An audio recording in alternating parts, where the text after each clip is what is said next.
আমি অনলাইনে দোকানে ওই প্যান্টালুনস, ট্রেন্ডস এই জায়গাগুলো চেক আউট করছিলাম। কিন্তু ওরা এত পিছিয়ে আছে, কারণ আজকাল এত নতুন ফ্যাশনেবল জিনিস কাটিং, তারপর শেপস বেরিয়ে গেছে, কিন্তু ওরা এখনো সেই পেছনে পড়ে আছে। আজ থেকে 5-7 বছর আগে যে স্টাইলগুলো চলতো, ছেলেদের ওই চাপা নিচে স্কিনি হয়ে যাচ্ছে জিন্স, হ্যাঁ, এইরকম নর্মাল গেঞ্জির এই সেই পুরনো ওই শার্ট।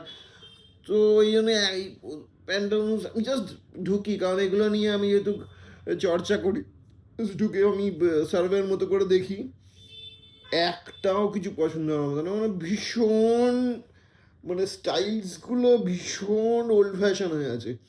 এখন যে নতুন নতুন ব্র্যান্ডসগুলো বেরিয়েছে, সোল স্টোর, আরবান মাঙ্কি, মেয়েদেরও আর কত মেয়েদের ব্র্যান্ডগুলো আমার নাম অত মনে নেই, ছেলেগুলো আছে, কিন্তু মেয়েদের তো আরও বেশি ব্র্যান্ড আছে।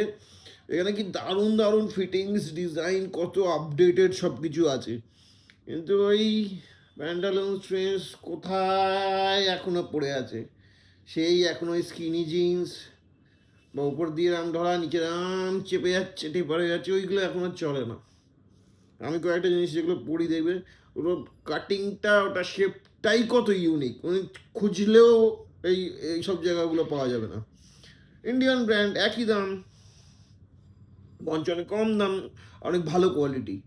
তো আমি রেফার করবো, আমি ভাবছি এগুলো নিয়ে ভিডিওস বানাবো, আমি সময় পাচ্ছি না নিজের ভিডিওগুলো বানানোর, যে কোথায় কোথায় ট্রেন্ডিং জায়গাগুলো আছে, বা ওই জামাকাপড়গুলো রিভিউ করার চেষ্টা করবো।